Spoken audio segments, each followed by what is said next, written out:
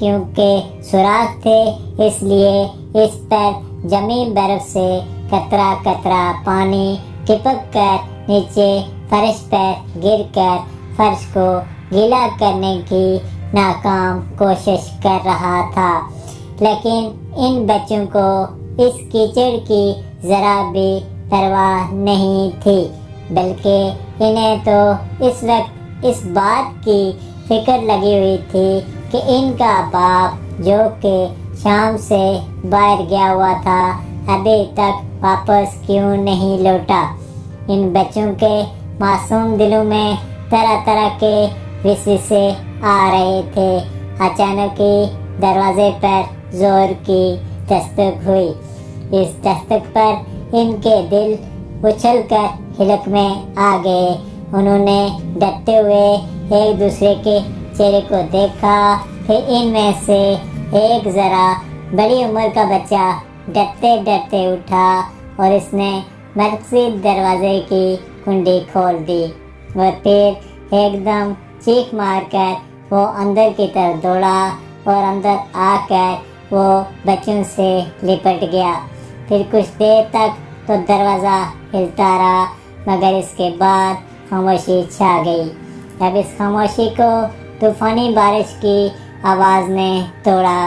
اب برفباری کے ساتھ ساتھ بارش اور ہوا چلنا شروع ہو گئی۔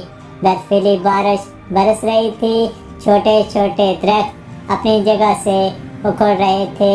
اتنے میں انہیں محسوس ہوا کہ جیسے کوئی چھت پر چل رہا ہے۔ خوف کی وجہ سے ان کی کھگی بند گئی، ان کے حلق سے آواز نہیں نکل رہی تھی۔ پھر اچانک وہ چیز ان کے سامنے آ گئی جس سے وہ ڈر رہے تھے۔ بس پھر کیا تھا، تینوں بچے خوف سے کانپتے ہوئے ایک دوسرے کے ساتھ چمٹ کر بیٹھ گئے تھے۔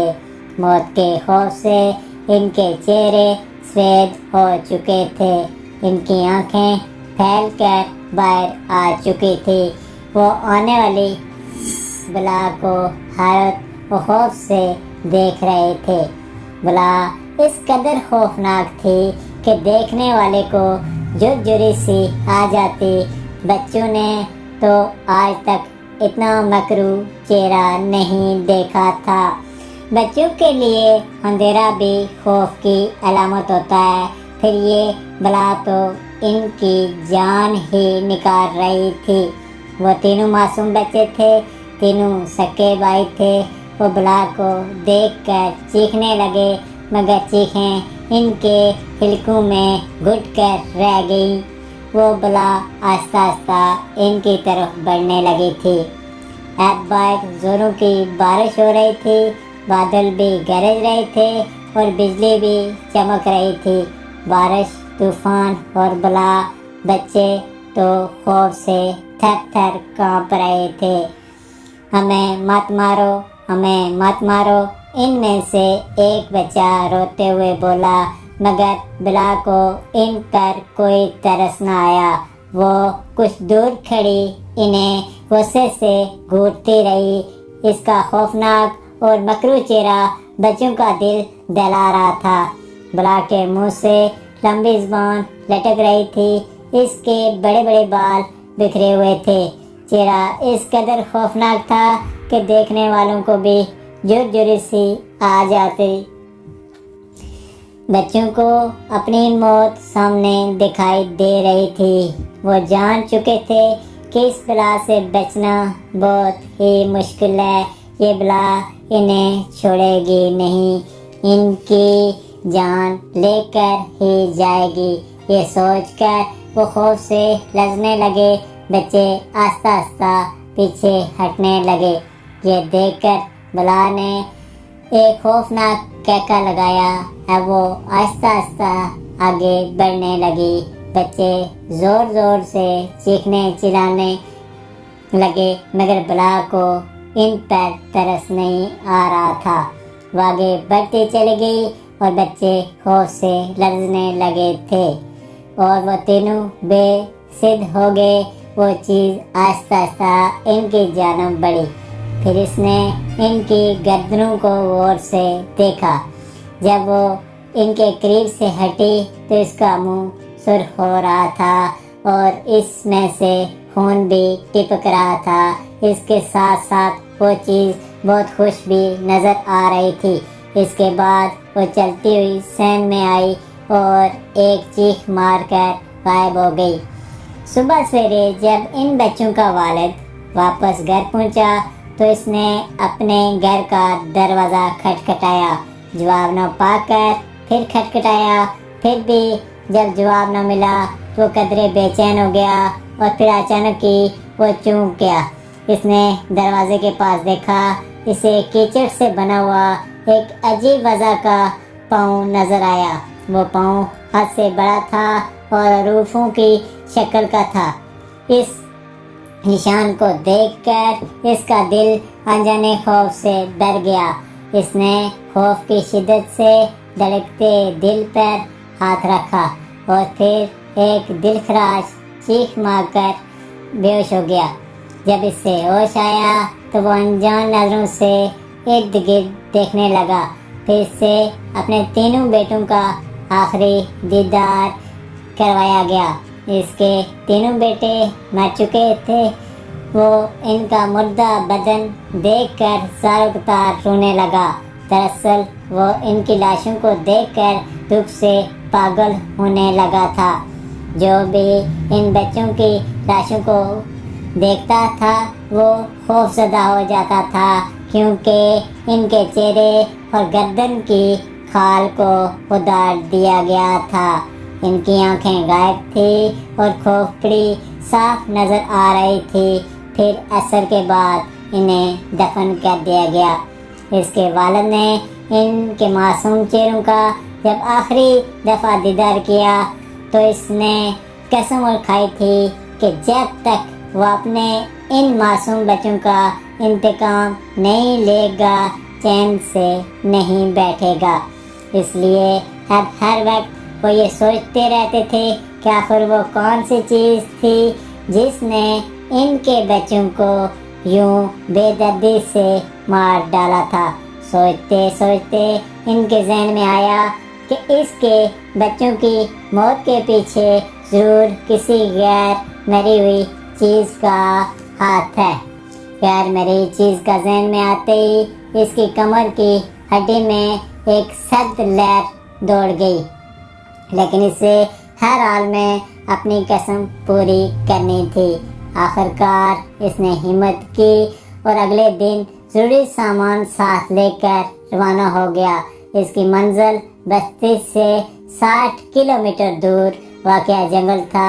یہ جنگل کافی بڑا اور ویران تھا، اس لیے یہ دور سے دیکھنے میں ہی کافی خوفناک لگتا تھا۔ اس جنگل کے بارے میں کافی خوفناک واقعات مشہور تھے، کیونکہ یہ واقعات ان جنگلات سے وابستہ تھے۔ اس لیے پہلے کیونکہ یہ جنگلات تھوڑے بہت اگر گنجان تھے پھر بھی اب نہیں رہے تھے۔ شاید کسی کے وہاں نہ ہونے کی وجہ سے ہی وہ جنگل اب پہلے سے زیادہ گھنے اور پہلے سے زیادہ کالا ہو گیا تھا۔ بچوں کا باپ جس کا نام تیمور تھا وہ اب ہاتھ میں لالٹین لے کر جنگل میں داخل ہو رہا تھا۔ جب وہ جنگل میں داخل ہو گیا تو اس نے اپنی سمت کا تعین کیسے بنا چلا شروع کر دیا۔ اسے جنگل میں چلتے ہوئے کم از کم 4 گھنٹے ہو گئے تھے اور اب شام ہونے لگی تھی۔ اس کی چھٹی حص اسے ہوشیار ہونے کا اشارہ کر رہی تھی۔ اس کا دل دھڑک دھڑک کر اسے لبا رہا تھا کہ یہاں بہت خطرہ ہے، مگر اب کیا ہو سکتا تھا۔ تیمور بلا خوف و خطر اکیلا ہی جنگل میں چلا جا رہا تھا۔ اس نے یہ بھی نہ سوچا تھا کہ یہ کتنا خطرناک جنگل ہے، یہاں اس کے ساتھ کوئی بھی حادثہ پیش آ سکتا تھا۔ اس پر تو اپنے بچوں کے انتقام کا بھوت سوار تھا۔ وہ جلد سے جلد اپنے بچوں کے قاتل کو اس کے انجام تک پہنچانا چاہتا تھا۔ وہ یہ بھی نہیں جانتا تھا کہ اس کے بچوں کا قاتل کون ہے۔ وہ تو بس اتنا جانتا تھا کہ اس جنگل میں کوئی خوف آشام بلا رہتی ہے۔ اس کے بچوں کا جو اشر ہوا تھا، اس سے تو یہی لگتا تھا یہ کسی بھوت پریت یا چڑیل کا کام ہے۔ اب رات ہونے لگی تھی، تاریک جنگل مزید تاریک ہو گیا تھا، اتر قبر جیسا اندھیرا پھیل گیا تھا۔ اس کا دل خوف سے دھک دھک کر رہا تھا، مگر ایک بات اس کے لیے اطمینان کا باعث تھی کہ یہ جنگل خطرناک جانوروں سے پاک تھا۔ اچانک کی اس سوچ کے آتے ہی اسے اپنے پیچھے سرسراہٹ سی سنائی دی، اور پھر اس کے ساتھ ہی اس کا دل اچھل کر حلق میں آ گیا۔ اس نے اچانک مڑ کر پیچھے دیکھا، مگر وہاں کوئی بھی نہ تھا۔ وہ اس سے اپنا وہم سمجھ کر درخت پر چڑھ گیا۔ درخت کے اوپر چڑھ کر جب اس نے ارد گرد دیکھا تو وہ یہ دیکھ کر حیران رہ گیا کہ دور ایک چراغ جل رہا تھا۔ اس نے سوچا کہ اس ویران جنگل میں کون رہتا ہے۔